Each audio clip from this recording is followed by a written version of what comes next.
Ahora lo hemos titulado Analítica Avanzada de Inteligencia Artificial para utilizar procesos industriales. ¿Vale? Es un poco ambiguo y amplio, pero sí que el objetivo era un poco introduciros creo que son 4 conceptos básicos de inteligencia artificial, ¿vale? No habrá fórmulas, os lo prometo, pero sí que es muy importante, creo, entender la intuición detrás de qué tareas pueden hacer o puede hacer la inteligencia artificial para que vosotros, ¿no?, podáis pensar dónde se puede aplicar a vuestro negocio. Y la idea es hacer esto a través de casos de éxito, ¿vale? ¿Se ve bien, la presentación? Vale. Un poco para que entendáis todo el ciclo de datos y que entendáis dónde participa justamente la artificial, ¿vale? Muchas empresas, sobre todo, empiezan la parte imprescindible para poder aplicar inteligencia artificial, es tener datos. Por lo tanto, cualquier empresa que quiere aplicar inteligencia artificial tiene que empezar por un proceso de fidelización, es decir, obtención, procesamiento y almacenamiento de datos. Es decir, montar ERPs, montar el SAP, bueno, cualquier tipo de proyectos que suelen ser bastante caros y complicados y complejos, ¿vale? Una vez tenemos este tipo de proyectos, las empresas empiezan a crear dashboards o cuadros de mando, básicamente, es decir, webs o aplicaciones donde tú puedes observar tus datos para poder realmente describir el presente y tener control de tus métricas, ¿vale?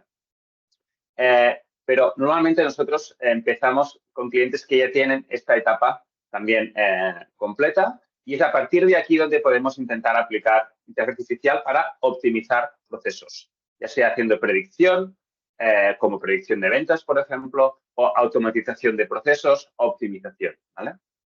Aún así, la ciencia de datos aún puede ir un poco más allá y no solo intentar, por ejemplo, deciros cuándo venderéis mañana a través de una predicción de ventas, sino deciros por qué mañana venderéis más o menos. Entonces, hay algunos modelos que son explicativos, que son interpretables y que nos pueden dar información también de negocio del porqué del futuro que nos viene, ¿vale? Entonces, la parte de arriba de la pirámide es en lo que se centra la inteligencia artificial y siempre hay que tener unas buenas bases para poder empezar a aplicar.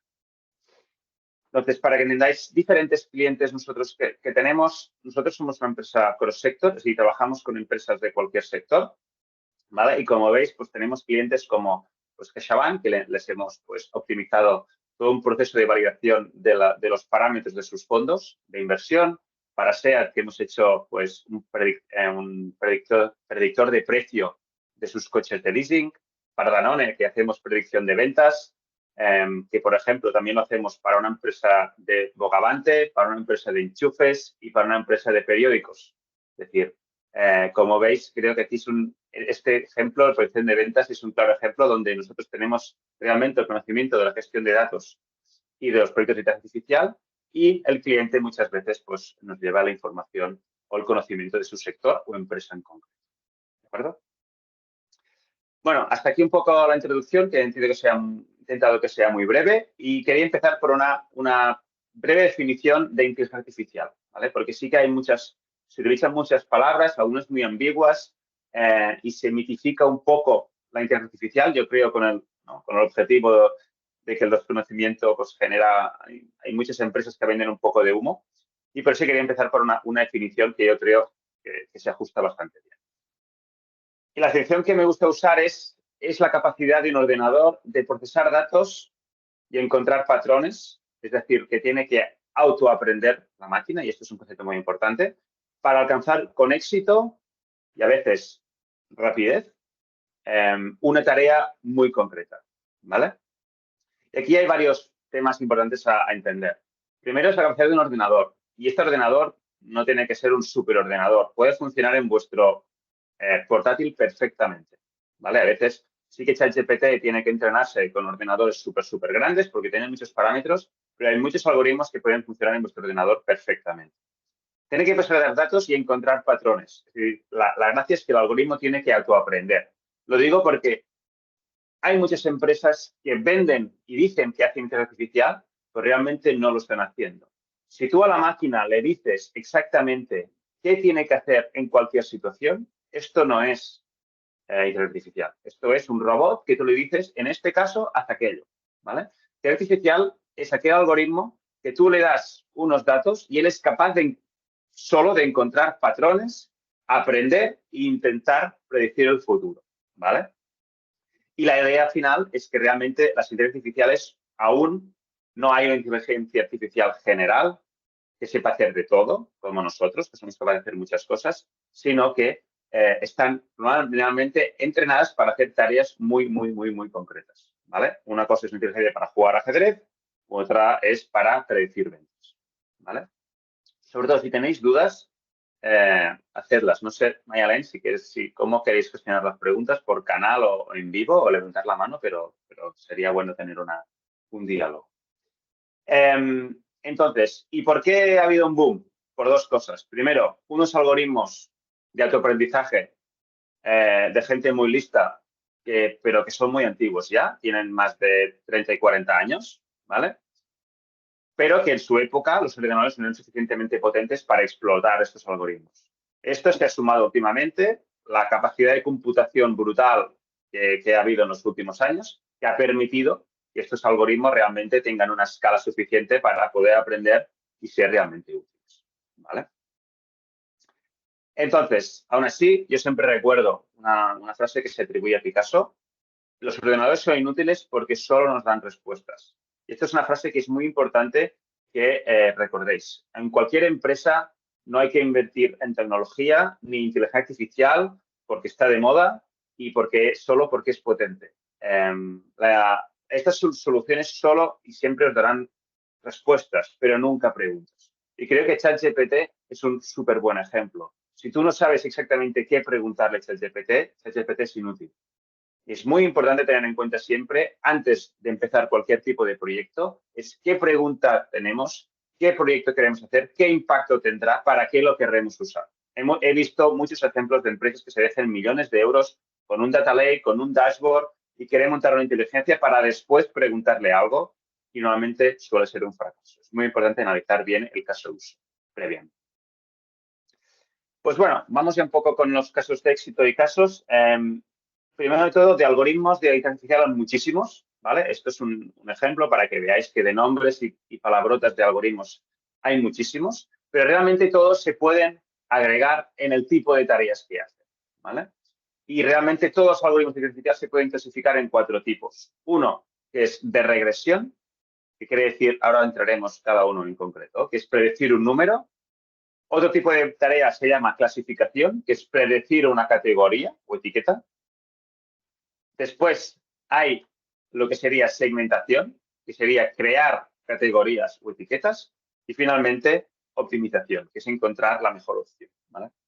La idea de hoy es explicaros un poco la intuición de estos 4 conceptos, muy básicos, de una manera muy introductoria, y explicaros casos que se aplican a cada uno de ellos, ¿vale?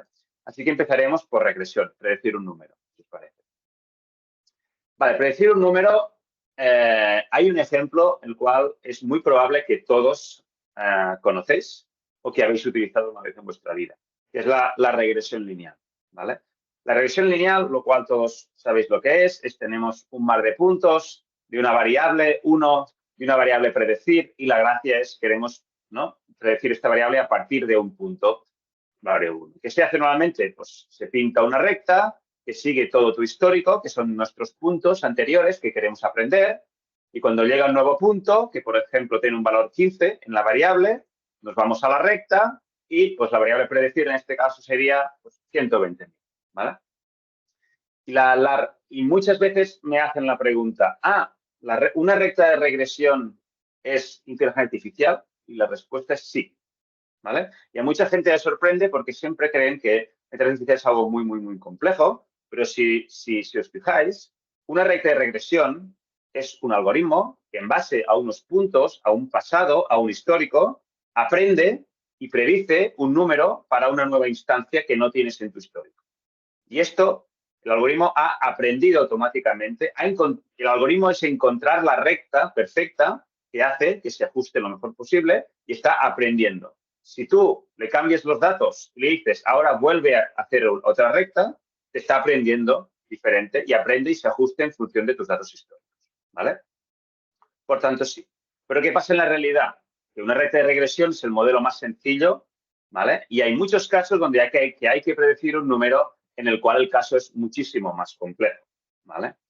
Uno, porque tenemos muchas variables, no solo una. Porque tenemos variables que pueden ser discretas o pueden ser continuas, pueden ser categóricas, pueden ser no un número, sino pueden ser colores, pueden ser píxeles de una imagen, pueden ser etiquetas. Hay variables que dependen del tiempo, que no es lo mismo hacia atrás que hacia adelante. Entonces, hay todo un conjunto de complejidad que predecir un número no es tan sencillo como una recta de regresión. Pero yo creo que la intuición y el concepto es el correcto. Tengo un histórico, le digo a la máquina que aprenda y intenta predecir este número. ¿Vale? Un caso típico que es en el cual la recta de regresión se usa mucho y entiendo en tema industrial, sobre todo para la planificación de producción, es para la predicción de ventas. ¿Vale? En este caso quería daros un poco de detalles sobre el proyecto que hacemos para Danone. Danone es una empresa que tiene más de 3.500 puntos de venta en España, en los supermercados, más de 300 productos lácteos. Es un producto perecedero, es decir, que si lo ponen en el supermercado, no lo venden, pues crea merma y, por tanto, es muy importante tener una precisa predicción de ventas para reducir la merma y reducir los costes. Precisamente es bastante complicado. Hay bastantes variables exógenas externas, ¿no? Si es fin de semana, los domingos, evidentemente, no venden nada porque no venden los supermercados. Hay promociones 2x1, 3x2. Hay fiestas nacionales de las comunidades autónomas. Hay una gran casuística. Cada supermercado tiene su, ¿no?, idiosincrasia. Es bastante complicado tener todas estas variables controladas. Al final, ellos, en este caso, uno de los inputs es el sellout. Ellos controlan las ventas en cada uno de los supermercados. Y esto, los datos de 3.500 puntos de venta, evidentemente, son muy heterogéneos, diferentes, y la gestión de toda esta información ya en sí es todo un reto, ¿vale? Entonces, ¿cómo es la predicción de ventas? El proceso estándar que hemos visto en muchas empresas y que era el proceso de muchos de nuestros clientes antes de empezar. Pues en general hay un sales analyst, ¿vale? A veces es una sola persona, a veces es más de una, pero son pocas personas que tienen diferentes inputs. Tienen el budget, que es el presupuesto del año. Después tienen su histórico de ventas, ¿vale? Que normalmente está en SAP, pero cada uno tiene su ERP. Hay pedidos programados, hay clientes material y después hay una información comercial, una interacción con comercial, con ventas, que te da una valoración cualitativa muchas veces de cómo va el mercado este año, ¿no? Con toda esta información, la pobre lo tiene que poner en un Excel, ¿no? Y intentar hacer una predicción de ventas para todos los productos y a veces para todos los puntos de venta, lo cual la combinación es intensiva. Y a partir de este Excel se saca un fichero SAP o lo que sea, que, ¿no?, para después hacer el plano de producción, lo sube a SAP y se genera todo lo que sería el plano de producción, ¿vale? Este proceso tiene muchos problemas. Primero, que es manual. Es muchísimo tiempo de este Sales Analyst cogiendo los datos, llamando a los comerciales, y esto es un proceso que es manual y, por tanto, evidentemente, tiene toda su problemática y de consumo de tiempo, ya solo en sí. Después es opaco. Este Excel normalmente solo lo entiende el Sales Analyst y nadie más. Es muy difícil en un proceso tan opaco, donde hay un input y un output y no se ve nada de lo que pasa por el medio, de que se pueda mejorar este proceso, ¿vale? Es dependiente de pocas personas, ¿vale? Normalmente una persona. ¿Y qué pasa? Si esta persona se pone de baja o tiene un hijo o se va de la empresa, muchas veces, y ha pasado a muchos de nuestros clientes, nadie sabe hacer predicción de ventas. Nadie entiende este Excel que ha hecho esta persona, ¿vale? Y esto evidentemente implica todo esto sumado, que es un proceso impreciso, lo cual lleva a roturas de stock o sobrestock y, por tanto, en cualquier caso, tiene un impacto económico en la empresa, ¿vale? ¿Cómo funciona? Pues bueno, la idea aquí, el objetivo de este tipo de proyectos es predecir las ventas. Por tanto, aquí tenemos un ejemplo de las ventas en función del tiempo, un ejemplo. La idea es enseñar al ordenador las ventas del pasado, guardarse unos años, el último año, por ejemplo, y no enseñárselo para que no aprende de aquí.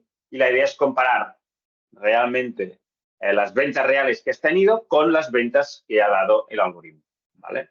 Y así, solo mirando el pasado, intentando predecir una pequeña parte del pasado, podemos saber si el algoritmo es preciso o no es preciso, ¿vale? Pero el problema, lo importante aquí, es que es un problema de regresión en el sentido que queremos predecir unas ventas o un número a partir de varias variables, ¿vale? No solo, evidentemente, el input no solo será el histórico de ventas, sino que habrá muchas otras variables, ¿vale?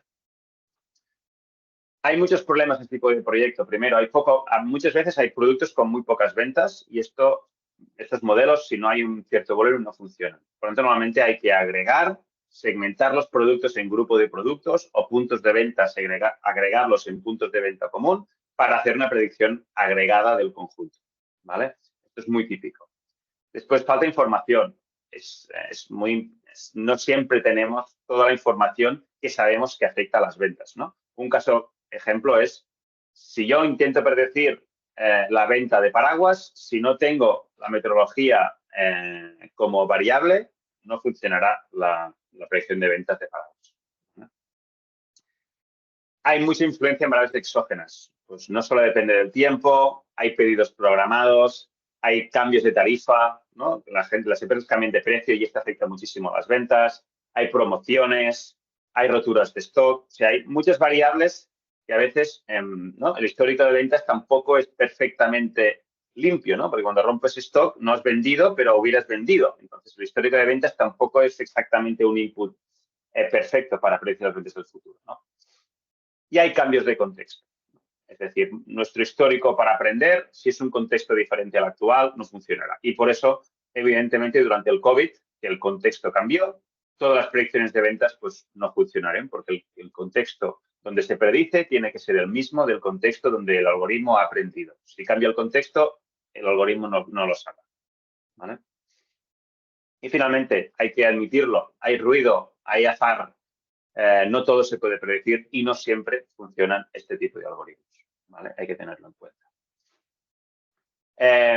Entonces, en este tipo de proyectos, ¿cuál es el output final y cómo se consume, ¿no? Este tipo de algoritmos de predicción de ventas? Pues primero de todo, hay un algoritmo, ¿vale? Que es automático, que automatiza todo el proceso de extracción de los datos, todo aquello que hacía el analista yendo a SAP, bajándose tablas, todo esto se tiene que automatizar, ¿vale? Se hace una predicción automática para todas las referencias, ¿vale? Y también evalúa, ¿no? Qué tal han funcionado las predicciones del pasado, ¿vale? Este proceso es automático, nadie se entera qué ha sucedido por detrás. La idea es después generar una plataforma para que el experto pueda ver esta predicción y pueda añadirle valor modificando esta predicción si lo considera oportuno porque tiene conocimiento de negocios, ¿vale? Nunca hay que fiarse en general de que el algoritmo lo haga bien. La gracia es ahorrar tiempo y que la persona pueda aportar valor, ¿vale?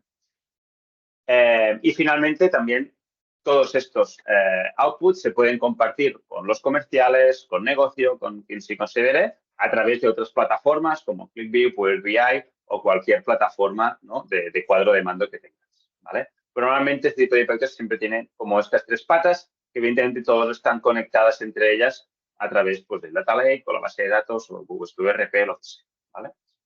Todo este proceso al final consigue que el proyecto sea menos dependiente, porque hacer este tipo de proyectos también obliga a protocolizar y documentar cómo se hace la predicción de ventas en la empresa, y eso tiene un impacto cultural muy grande. Es un proceso mucho más transparente, porque se tiene mucha más trazabilidad de todas las correcciones o modificaciones en el forecast que se han hecho.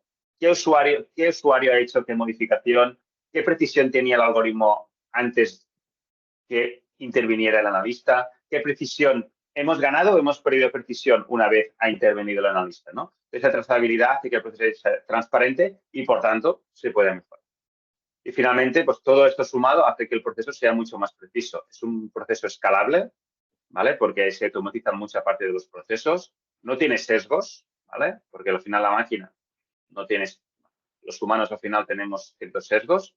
Permite la revisión humana para añadir realmente valor, ¿vale? Que es muy importante. Por toda esta falta de información que quizás el analista de ventas sí que tiene, la puede añadir. Y finalmente, al final, permite procesar mucha más información que el analista de ventas, evidentemente, como persona humana que es, era imposible que fuera capaz de procesar datos de 8.000 referencias o 5.000 o las que se tengan, ¿vale? Y bueno, un poco pues la entrega final. Aquí veis una pequeña visión de la plataforma, que en este caso es de Danone. es tan sencilla como esto. Al final es una imagen donde se ven en azul las ventas reales de la empresa. Se ve una línea que aquí no se ve muy bien, pero bueno, en azul el forecast que hace la máquina y en naranja se vería el forecast modificado por el analista, ¿vale? Son las tres líneas más importantes a ver. Después todo esto está en una tabla donde evidentemente el analista puede ir modificando el forecast en función de lo que considera y después compartiendo con negocio, con comercial o quien considere, ¿vale? Al final, en este caso, era una predicción a 28 días vista, ¿vale? Se tenían que segmentar los puntos de venta y producto porque eran algunos muy pequeños, pero esto automáticamente genera los pedidos para producción y también genera unas ciertas alarmas en aquellos productos o puntos de venta donde quizás la predicción no ha sido muy precisa, pues ya te salta una alarma y dice, hey, en este punto de venta, en este producto, no hemos sido muy precisos, revísalo. Entonces, el analista puede revisar y decir, pues sí, mira, quizás había una promoción que no sabíamos, quizás ha habido obras delante del supermercado y no lo teníamos controlado, lo pongo y para el futuro, pues ya no nos equivocaremos tanto, ¿vale? Y para que tengáis un orden de magnitud, el error en este caso era de un 10%, o sea, tenemos una precisión del 90% en las predicciones, ¿vale? Esto, como he visto, era un caso de regresión, ¿vale? Predecir ventas, predecir un número. Otro caso de regresión sencillo que hemos hecho es, por ejemplo, para el grupo Celsa, que creo que también tiene alguna feria en el País Vasco. En nuestro caso también tiene una feria muy importante en Barcelona, ¿vale? Y en este caso, ¿cuál era su problema?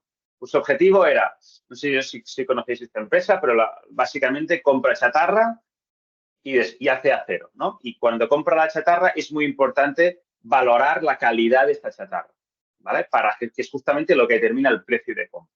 Para valorar esta chatarra, ellos tienen centenares de tipos de chatarra diferente y dado una descarga, como veis aquí en la imagen, tienen una persona, sería esta, por ejemplo, tiene que, a ojo, ver cuánto tanto por ciento hay de cada una de las calidades. Normalmente, como máximo, en una descarga hay 3 calidades y tienen que decidir, pues hay 70% de este tipo, 20% de esta y 10% de esto y, por tanto, te pago X, ¿vale? Esto funciona así. Esto es un proceso un poco complicado porque uno es muy manual, es una pila de chatarra que nunca sabes lo que ves debajo, ¿vale? Y hay un problema de que, evidentemente, algunos proveedores pues si conocen al clasificador, pues puede generar una relación de que quizás le valore un poco mejor su descarga, por ejemplo, ¿no? Y para Celsa era muy importante intentar hacer este proceso el más objetivo posible, poder gestionar las quejas de los proveedores, que a veces se quejan, hey, no me has valorado muy bien esta descarga, se quejan, pues tener un proceso mucho más objetivo para poder responder ese tipo de quejas era muy importante. Y la idea era hacer este proceso a través de procesamiento de imagen.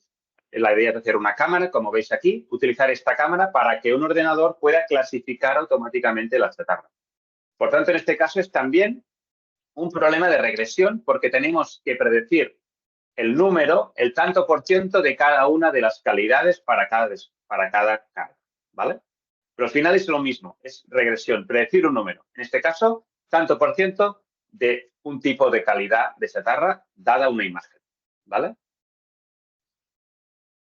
Otro tipo de regresión, por ejemplo, en este caso lo hicimos para una empresa automovilística importante en Cataluña, que no hay muchas, o sea, es fácil. En esta empresa tienen muchísimos coches que dan de leasing, ¿no? O a sus empleados o a empresas y los tienen muchas veces que recomprar y tienen que decidir el precio de recompra, ¿no? Este proceso, evidentemente, como pasa mucho, era una persona con un Excel y tiene que basarse en datos, ¿no? De web. Se van a la web, ven un coche de segunda mano, ven el precio, ven los accesorios y deciden un precio. Todo esto pues era costoso, eran 5 personas trabajando y hicimos una máquina que, en base a todos sus precios que han puesto en el pasado, intenta poner él automáticamente el precio, ¿vale? Y conseguimos una precisión de más del 97%, o sea, solo un error del 3%, ¿vale? Y este proceso, evidentemente, ha mejorado muchísimo, ¿vale? Vale, aplicaciones de regresión hay muchísimas. Predecir ventas es una, pero cualquier serie temporal, si tenéis máquinas en producción, el cual hay que predecir cualquier sensor, la métrica de cualquier sensor, la temperatura, inferir precio o cuánto produce una máquina. Todo lo que sea la asistencia a un estadio de fútbol, por ejemplo, también se utilizan para predecir las ventas o ausencias en caso de hospitales, ¿no? Bueno, todo lo que sea predecir número es un problema de regresión. Vale. Pues ahora la idea es pasar al segundo tipo. Si no hay alguna pregunta concreta, pasaremos al segundo tipo de tareas que hacen muy bien los algoritmos, que es la clasificación. ¿Vale? En este caso, no queremos predecir un número, sino queremos predecir una categoría. ¿De acuerdo? Es decir, la idea es enseñarle a la máquina una clasificación. Como vemos en la imagen, la persona quiere enseñarle a predecir que en esta foto hay un coche y, por tanto, no quiere predecir cuántos coches hay en la que sería regresión, sino predecir que hay un coche. Clasificar esta imagen como coche. ¿Y cómo se hace? Pues lo mismo, enseñándolo en muchísimas fotos, ¿vale? Y irle diciéndole que es un coche o no es un coche, ¿vale? Perdón, necesitamos una variable categórica a predecir, que en este caso es un coche o no es un coche. Necesitamos todo un dato histórico etiquetado, es decir, toda esta pila de fotos que tiene detrás es nuestro histórico que lo necesitamos etiquetado, ¿vale? Necesitamos saber si es un coche o no. Y por eso se llama clasificación supervisada. Y finalmente, tenemos que entrenar un modelo que vea todo este histórico y sea capaz él solo de aprender, intentar reproducir esta clasificación en un futuro. Que yo le enseñe una foto que no está en esta pila y me sepa decir si es un coche o no es un coche. ¿Vale? Esto se implica mucho, evidentemente, imagen, habéis visto, ¿no? Todo esto, los coches autoconducidos que reconocen peatones, bicicletas, coches, camiones, es este tipo de algoritmos, ¿vale? Pero también se puede aplicar, por ejemplo, en desarrollo de negocio, en el apartado comercial, ¿vale?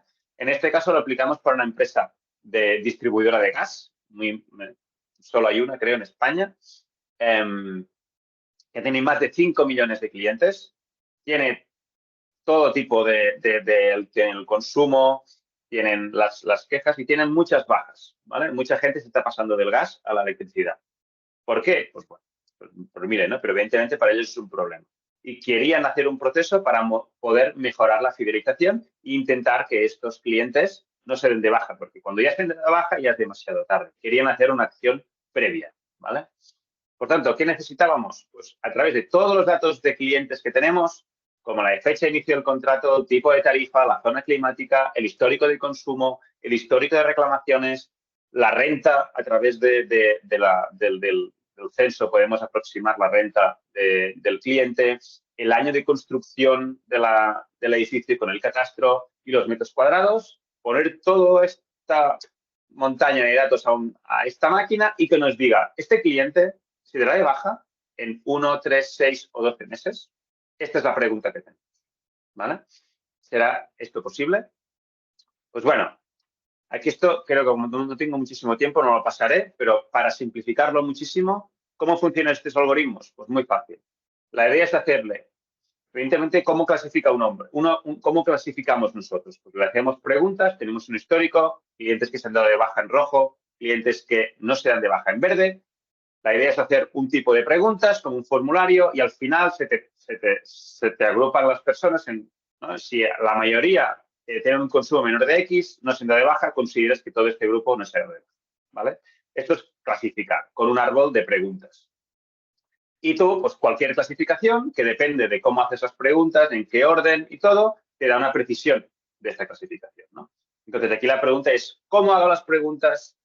¿Qué variable, ¿no? Determina si hay 1, 2, 3 grupos? ¿Qué umbral pongo? ¿Cómo ordeno las preguntas? ¿No? Todo esto tipo de clasificaciones. La idea aquí, y es lo que hacen los algoritmos, y es así de sencillo, es, como tenemos mucha computación, la máquina hace todas las preguntas posibles, con todos los umbrales posibles, con todos los órdenes posibles, para al final conseguir una clasificación que maximice la precisión, ¿vale? Entonces, al final encuentra un conjunto de preguntas en el cual, si al final de cada grupito tienes en cuánto te has equivocado, pues si lo minimizas, encuentras el mejor conjunto de preguntas posibles. Y esto hace realmente estos algoritmos de clasificación, ¿vale?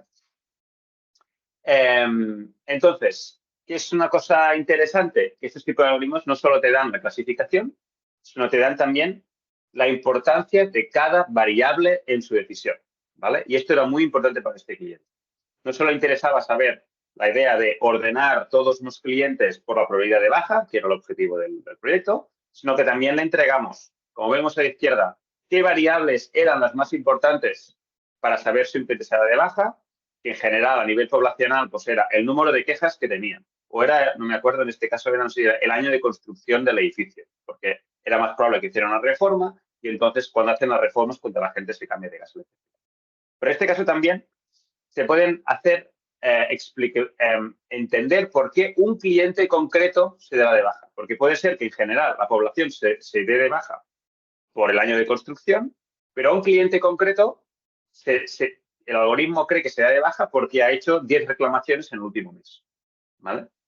Y el algoritmo también te da esta explicabilidad y te dice cómo cada una de las variables ha sumado puntos o restado puntos a la probabilidad de baja de este cliente, ¿vale?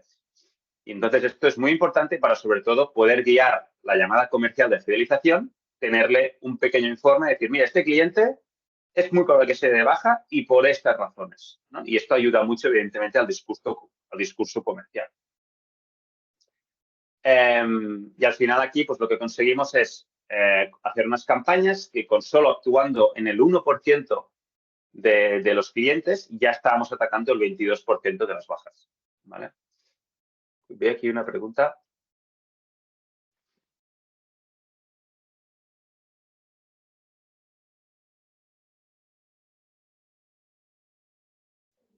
Bueno, tema de esta pregunta la dejo para el final.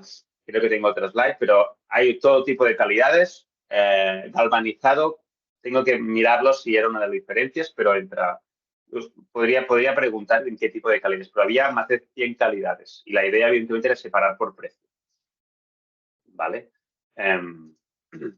Vale, pues mira, otro ejemplo justamente quería explicar el tema de la chatarra en Barcelona, porque aparte de hacer la separación por calidades, el proceso en el cual Celsa clasifica la chatarra es que llega un camión, este camión se pesa en una báscula, que hay una cámara aquí, como veis, cenital, que se ve pequeño en rojito, que hace esta foto y la idea es que con esta foto, la idea es que la máquina puede decidir en qué puerta hay que descargar, ¿vale?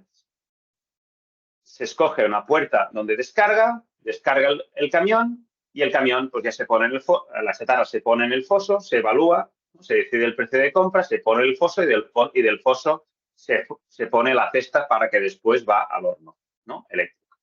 Pues aparte de hacer la clasificación, como os he explicado antes, también tuvimos que hacer un algoritmo para decidir la puerta de dónde tiene que ir el camión, con solo esta imagen, ¿vale? Por tanto, teníamos que hacer un algoritmo en báscula el cual el resultado era decidir una puerta, es decir, una etiqueta, ¿vale? Que básicamente va determinada por la calidad mayoritaria en la descarga, ¿vale?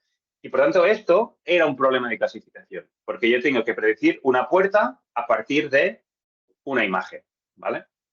Que esto contrasta con el otro algoritmo que hicimos, que es una vez ya descargado, mi resultado tiene que ser 70% de la calidad 0035, 20% de la calidad y 10% de la calidad 3. Y esto, que tenemos que predecir un número, es un problema de regresión, ¿vale? Aunque los dos, el input, al final, es una imagen, ¿vale? ¿Claro? En fin, aplicaciones de clasificación hay muchísimas. Como vemos en la imagen, pues no solo clasificar personas, bicis, sino predecir fuga de clientes, conocer imágenes, cualificar vuestros leads, qué lead es más probable que compre o no compre. Y también, importante, la IA generativa y ChatGPT también es un caso de clasificación, ¿vale? En concreto, lo único que, bueno, no es lo único, es un poco más complejo y lo estoy intentando simplificar lo más mínimo, pero para que tengáis la intuición. ChatGPT y todos estos modelos de texto, de generación de texto, básicamente se predicen en predecir la siguiente palabra en base al texto que le has puesto, ¿vale?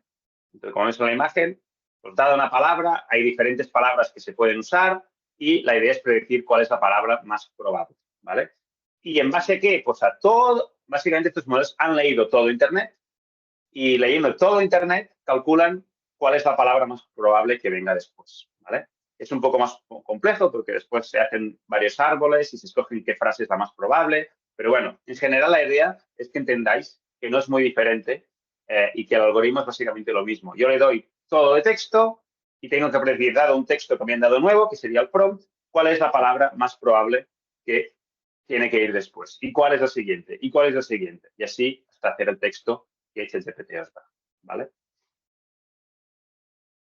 ¿Y qué pasa si no tenemos un histórico clasificado? ¿Qué pasa si no tenemos esta pila de fotos para enseñarle al ordenador? ¿No? Pues bueno, lo que hace Google es, pues, de vez en cuando estos captchas para que les ayudemos a clasificar datos, ¿vale? Para poder entrenar sus algoritmos y no nos damos cuenta y les estamos ayudando a entrenar, ¿vale? Algoritmos. Pero lo que podemos hacer es el otro tipo de algoritmos que se llaman segmentación. Es decir, no predecir una categoría que yo ya tengo, no intentar reproducir una clasificación, sino clasificarme ahora de cero un conjunto de datos que tengo y crear categorías, ¿vale? Esto es un proceso que básicamente tenemos todo un conjunto, por ejemplo, de verduras. El objetivo 1 es definir una... Y lo que queremos es clasificar estas verduras, ¿vale? Para hacer esto, primero tenemos que definir una distancia, definir, y esto sí que lo hace negocio, definir por qué quiero clasificar estas verduras. Aquí, por ejemplo, sería por color, ¿no? Imaginaos. Pues por color, vale. Una vez tenemos esta distancia, la idea es un algoritmo que mira o vea todos los colores y automáticamente nos clasifique todas las verduras, ¿vale? Una vez tenemos una distancia entre conjunto de datos, hay algoritmos que son muy buenos automáticamente buscando grupos, ¿vale? Pero para tener primero nuestros puntos en un espacio, hay que definir una distancia entre ellos, ¿vale? En este caso, el caso que os quería explicar que aplicamos esto era un caso de Industria 4.0, donde hay un cliente de bolsas de basura, ¿vale? Que es un proveedor de Mercadona, de bolsas de basura, que tienen, no sé, 25 máquinas trabajando 24/7, ¿vale? Donde la calidad para ellos es muy importante. Y, pues, de vez en cuando las máquinas, ¿no? Pues tienen un problema, tiene que ir un operario, se abre una incidencia, el operario va a la máquina, ve el error, ¿no? Que sale en la máquina y él tiene que intentar arreglar, ¿no? La máquina y después resolverlo, ¿vale? En este caso, todo el tiempo que esta máquina está parada, pues evidentemente es pérdida, ¿no? Pérdida de ingresos y de producción. Y esto es una máquina que está produciendo 24/7, pues, bolsas de basura, es mucho dinero que se pierde, ¿vale? En este caso, lo que queríamos hacer era un algoritmo que intenta, una vez el operario llega en la máquina y ve la incidencia, le encuentre las incidencias en el pasado que eran parecidas a esta y decirle las soluciones que ellos podían aplicar y la predicción de tiempo de resolución, ¿vale? Por tanto, como veis aquí abajo, aquí tenéis que cada punto es una incidencia, de todo esto es cada punto una incidencia y definimos la similitud entre incidencias como cómo se parecen los textos de las incidencias que han abierto, ¿vale?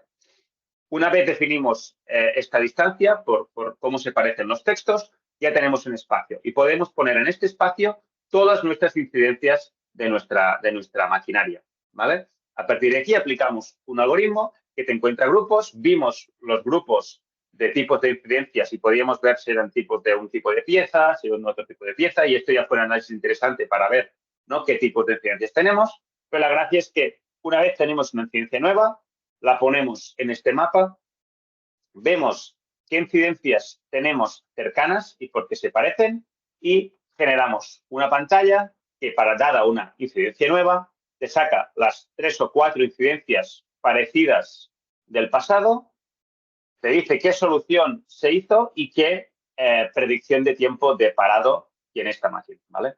Este tiempo redujo muchísimo el tiempo de paro de sus incidencias, ¿vale? Y tuvo un bastante impacto de negocio, ¿vale? Otra aplicación que hicimos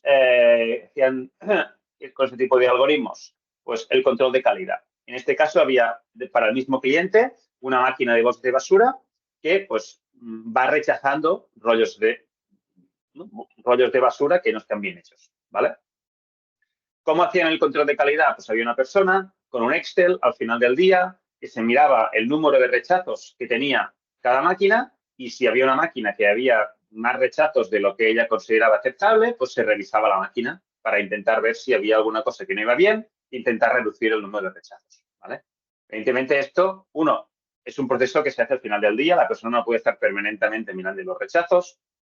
Después, hay sus sesgos, ¿vale? Porque al final, pues una máquina que hace un rechazo al día, si hace 10 ya son muchos y hay algunas que hacen 10 rechazos al día y es lo normal, ¿no? No es tan fácil. Total, que hicimos justamente un algoritmo de segmentación para encontrar automáticamente qué comportamientos o qué máquinas estaban rechazando un número anómalo de bolsas de basura, ¿no? Entonces generamos una plataforma que en vivo generaba un indicador de cómo de anómalo es el número de rechazos y se marca en verde si la máquina estaba tenía un número de rechazos normal y en amarillo y en rojo, ¿no? Si esta máquina pues estaba teniendo un número de rechazos que era anómalo y por tanto posiblemente tenía algún pequeño error, ¿no? Que estaba generando unos rechazos que se podían evitar. Y esto pues generó que más o menos conseguimos una disminución de los rechazos casi del 25%. Justamente solo para tener una variable que en vivo te controla, ¿no? El nivel de anomalía de la calidad de esa máquina y poder actuar mucho más rápido porque se genera alarma y se puede mandar un correo. ¿Vale? Vale, esto también se aplica, por ejemplo, a marketing. ¿Vale? O sea, marketing, todo lo que es recomendar, personalizar los productos. Y yo, para que un cliente más por lo que compre, también se hace este tipo de algoritmos. ¿Vale? En este caso lo hacemos para Privalia, que es una empresa, un e-commerce. Mandamos 1 millón de correos cada día, personalizando y poniendo las campañas que creemos que este cliente más puede comprar. Y se utilizan el mismo tipo de algoritmos, ¿vale? Así que la segmentación se utiliza mucho para segmentar clientes, segmentar productos, segmentar incidencias, segmentar anomalías, encontrar averías cuando no tenemos histórico. Esto es lo más importante, ¿vale? Aquí lo pasaré, ¿vale? Porque no tengo mucho tiempo. Y la optimización, no sé, Mayalén, cómo vamos de tiempo. Esto lo quería quizás saltar porque no es tan importante como los otros tres. Vale, sí, sin problema. Lo puedes, vamos ajustadetes, pero lo puedes saltar sin problema, sí. Sí, porque si no. Vale, entonces ya yo creo que es para cerrar, ¿vale? Un poquito. La idea, espero que habéis visto unos cuantos casos de éxito, pero a mí me gustaría que os vayáis con estos 3 conceptos básicos de no importa qué palabrería, si deep learning, neural networks, redes neuronales, ChatGPT, no importa la palabrota que sea para el modelo, al final la inteligencia artificial hace 3 cosas bien.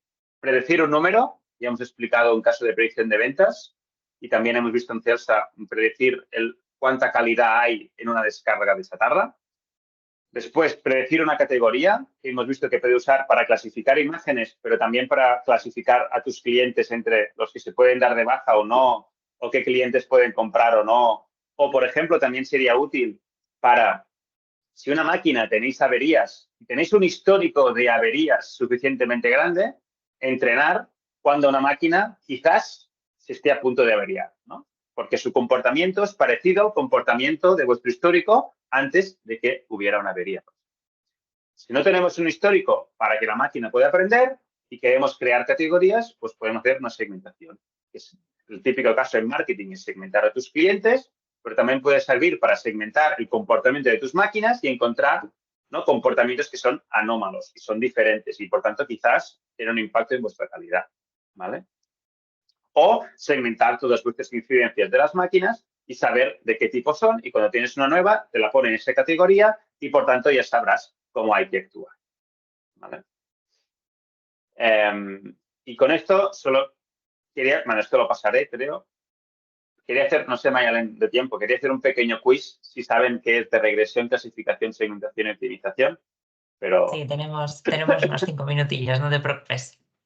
Vale, bueno, pues no sé, a ver, quería hacer un pequeño quiz final, a ver si más o menos podéis intentar predecir qué tipo de algoritmo o qué tipo de tareas se hacen en estos 4 casos, ¿no? El primero es asignar, bueno, el primero es optimización, y os digo que no lo hemos explicado, ¿vale? Pero el segundo es predecir el precio de una criptomoneda. El tercero es, en el Candy Crush, por ejemplo, en el juego, predecir si un jugador se podrá pasar este nivel o no, y si no se lo pasa, quizás le hacemos una oferta para que pague, ¿no? Y el cuarto sería detectar una anomalía en una nueva máquina de fábrica 4.0. No sé si alguien podéis pensar cuál es claramente un proyecto de regresión, cuál es un proyecto de clasificación en base a un histórico y cuál es un proyecto de regresión.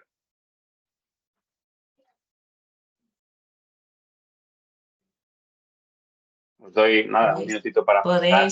Podéis levantar la mano. Aquellos que queréis contestar, levantáis la mano, por favor. O si no, lo ponéis en el chat, vuestra Eso opinión es. y ya está.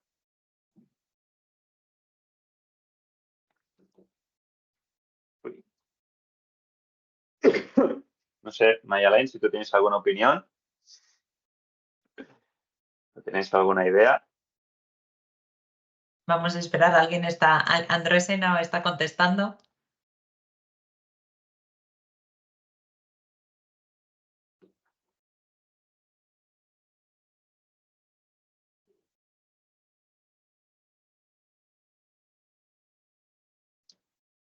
Dos regresión, tres clasificación. Muy bien. Bueno, pues Andrés más o menos ha acertado. Uy, primera optimización. El segundo es de regresión, porque queremos predecir el número que es un precio. El tercero es clasificación, porque es en base a nuestro histórico de todos los jugadores que se han pasado en un nivel, queremos predecir una categoría, es los que se lo han pasado y lo que no, y tenemos un histórico de jugadores que se lo han pasado y jugadores que no se lo han pasado. Y finalmente, en una máquina de 4.0 donde no tenemos histórico de averías, pues sería segmentación porque no tenemos nuestro histórico de averías, ¿no? Y finalmente, pues ya está. Solo quería deciros un poco mensajes para llevaros a casa si queréis implementar algún tipo de este tipo de proyectos. Son proyectos que tienen dos dificultades. Uno, hay mucho desconocimiento en su tecnología y esto tiene cosas buenas y malas. Una cosa es genera muchas altas expectativas que al final no se cumplen y genera frustración, y esto es un problema. Y a la vez también genera mucha desconfianza. Y cómo se gestiona el cambio y la introducción y la adopción de estas herramientas en la gente que la tiene que usar, esta desconfianza complica mucho la adopción, ¿vale? Y por otra parte, son proyectos interdisciplinares que entra negocio, entra también la parte de IT y después entra el proveedor de soluciones de inteligencia artificial. Y esta interacción es muy complicada, ¿vale? Y son proyectos complejos que sí, es mi recomendación, si fracasan en general no son porque la solución no sea viable, sino fracasan porque la gestión del cambio y la coordinación entre negocio y IT no es lo que debería ser. Es mucho más, fracasan más por temas culturales que no por temas técnicos en general. Y con esto ya está. Quería acabar diciendo que bueno, primero de todo, si tenéis alguna pregunta hoy, pues encantado de responderla. Si queréis mandarme alguna pregunta por correo, pues aquí tenéis mi correo. Justamente la semana que viene iré a Bilbao, ¿vale? El miércoles a un congreso. Así que, bueno, si estáis por ahí, pues también podemos hablar. Y nada, tenemos un LinkedIn que damos noticias, un YouTube con charlas parecidas a esta. Y si queréis hacer slides, pues podéis hacer el QR y os las mandaré. O no sé si Mayalen, pues les interesa y nos da vuestro correo, pues también os podré mandar las slides. No sé si hay alguna duda final. Muchísimas gracias, Paul, por la presentación. Como ha mencionado ahora mismo, si tenéis alguna duda directamente o queréis poneros en contacto con vosotros, tenéis ahí el correo de Paul, pero nos podéis escribir a nosotros y os pondremos en contacto directo con él para resolver cualquier duda que tengáis. Hay una duda en el chat que ha escrito Santiago Sanz de ACESA. No sé si podemos contestarla ahora o Santiago, si quieres, te puedo dar acceso para que puedas transmitir tú la pregunta directamente a Paul. Te doy acceso al micrófono y a la cámara y si quieres le puedes transmitir la pregunta directamente.